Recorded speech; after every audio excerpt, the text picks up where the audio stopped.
Hello, sweaty pepperoni. I hope you're having a cozy winter. This is episode 7 An Uneducated Yap about creating. Sorry it's been a while. I was a bit sick. I don't know if you can hear that in my voice. But yeah, give me a break. It's only been a week. But, anyways, what did I want to talk about creating? Well, currently I have been going through a bunch of books, and by bunch I mean only four mainly. Three of them are of Austin Kleon. He wrote the book Steal Like an Artist, Show Your Work, and Keep Going. And also, I recently bought the book by Rick Rubin, which is about, which is also about art. It's called The Creative Act. Essentially, what I was trying to figure out was how to basically create like a psychopath. I know psychopath does not sound like the right word because it might I might be technically uh, making creating sound negative, but what I mean is like creating in a way that people would say you're out of your mind. That why are you creating so much? Why are you creating garbage, for example? People may say, I don't know, maybe that's just in my head, but yeah, like how do I keep creating without having setbacks? And I'm currently reading through Rick Rubin's book. I just bought it. I've read the three other ones, the three Austin Kleon ones. What I've realized is you just need to create. And I know that sounds stupid, so I'm going to elaborate on it. And I'm going to also be referring to like this video that I saw, which was called The Beatles' Work Ethic or something like that. And then I also saw the Prince's work ethic. You know Prince, the singer. And what I noticed was a similar vibe to it, which was that you just need to keep creating and basically do the thing that can be summed up in the phrase that'll do. That'll as in THAT double L. That'll not double L actually. Oh yes, it will be double L. So that'll do. So what that means is put yourself on a time constraint. Act as if you need to release every single thing you want to, and just make it and release it. There might be a chance that you might have not made the best thing ever, but it's out there and you learned from it. You practiced. And this is something I found in Austin Kleon's Show Your Work even, where he actually mentioned this element, which is that this helps. When you create something and you release it, it's not going to be hidden from anyone. So you get more motivated that the next one you do it better. And also it makes you feel more a bit more responsible that you need to create more. I mean for literally for I think around about 6 days I have not made a single video or an episode of Masters in Japanese or anything like that. For this very reason. And that like I was sick and I was like, should I make, should I not make? I had work that I had to do that I technically was not able to do still because um I got sick. But nonetheless, in that break, I did realize something, which was I which was literally that I need to create more. I need to just make shit and release it. Sorry for the bad word, but like, or the swear or whatever you want to call it, but like, yeah, just make garbage and release the garbage. Why? Well, to put it simply, it helps you. It.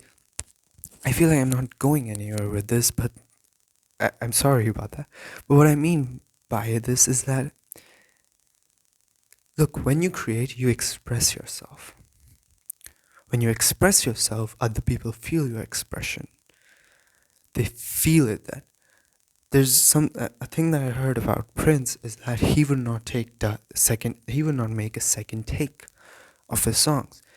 he would just make it and release it. Or even if he did not release it, he would just make it and finish it. That's it, the end. Why? Because when you do it the first time, you're trying to be real.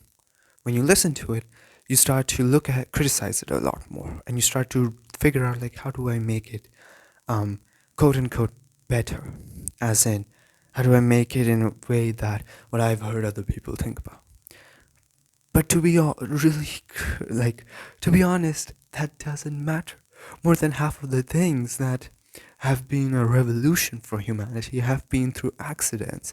People did not realize that it was something like big, and somebody made it and then showed it to the world like, hey, I created this garbage, and people were like, oh my god, that's so amazing. It happens. It just happens.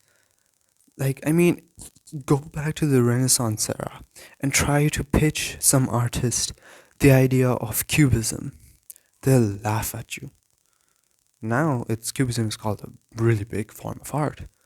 Go back at that time and um, pitch filmmakers the idea of making animation before Walt Disney even. Like, go way back. They'll laugh at you. They'll be like, that's impossible. And also, if you make it, who would want to watch cartoons, right?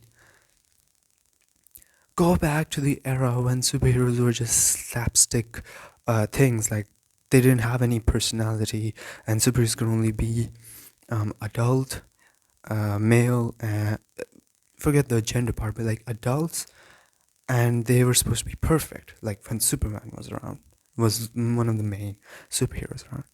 Go back there and try to pitch having a teenager with problems who has the ability of spiders be a superhero. They're gonna laugh at you. That is what Stan Lee did. That's the thing, you need to create garbage. And literally, Stan Lee himself, what did he do? He got rejected, and then he just put that idea into like this magazine that Marvel was going to end anyways. It was the final magazine, and in the final magazine at that time, they didn't really care what was put into it. They were like, put any garbage into it, and let's just finish this up. So he put the comic. He made the first comic of Spider-Man and put it into the magazine and released it. What was the magazine? Amazing Fantasy. With and he released it like that. It became popular. And then there's a thing that I've heard Stanley talk about, which is that basically just make something, because there's always going to be this one other person who's going to like what you like. So just make it for that one other person. I mean, I make garbage technically. I still haven't reached the point where I could say, oh yeah, I'm a YouTube pro. I make videos that can attract 1 million people. I can't do that yet. I can't make a podcast episode that 1 million people would listen to. But I'm making it. I'm making every day. Why? For the people in the future who might like it. Or the people right now who, like, maybe it's you, yourself, who's listening to this. I'm making it for you. I'm making it for myself in the future. I'm just making an episode to express myself. I have this feeling that I wanted to make a video, or I wanted to upload something on YouTube, on Spotify, on the internet today. So I made it. Technically, I had just thought about like, no, I'm going to make after New Year's Eve, but I mean, come on. Yeah, forget that. Let's just make a video. I'm sorry, my throat is still itching. But yeah, that's mainly what I wanted to talk about, creativity. I mean, I kind of advertised a lot more about it with saying Rick Rubin and stuff like that. But yeah, you just need to create. Just create for the sake of expressing yourself. Because whether you agree or disagree, when you create something, you're always expressing yourself. I'm really sorry. I usually just make a one take So you might hear um, these coughs and throat clearings. Anyways, that is all. I don't think I can speak any further right now. See you in the next episode, and I hope you have a great day. Bye.